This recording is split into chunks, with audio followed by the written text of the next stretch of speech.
And I got to see it, like you mentioned, from both sides of the table at Space Command, looking at, wow, where are these gaps between capabilities and vulnerabilities? And then on the commercial side, I get to see the other end where, there's a lot of ideas out there, and how quickly are those ideas being brought into the military arsenal or into our capabilities just, in general.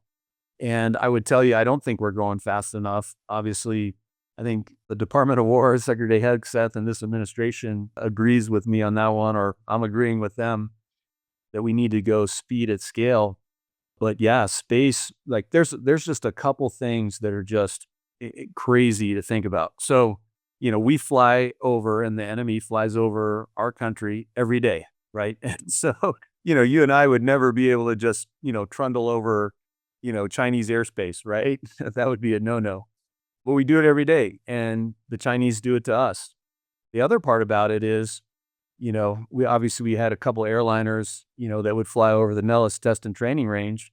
But every day you have military satellites interacting with commercial and civil satellites, from all nations and brands.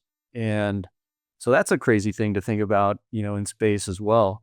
And then just the incredible reliance that we have on that domain. And so there's just some super significant factors that I don't think have come to roost, and where we've said, there's some incredible opportunities here, but there's also some incredible dangers and vulnerabilities. And so I think wrapping our head around that is starting to happen, and we're starting to accelerate. But there's a bunch of people on the same track who have figured this out. Namely, China, I think, is our biggest threat in that area.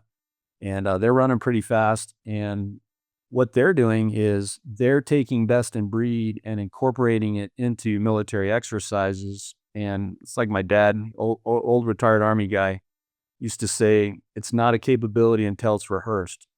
Well, one of the powerful things that I think China's been doing is taking their technology and getting it into operational units rapidly, and then iterating rapidly off of what they see, what they learn in exercises. And I think we could, kind of tear a page out of that playbook and help ourselves out a little bit there.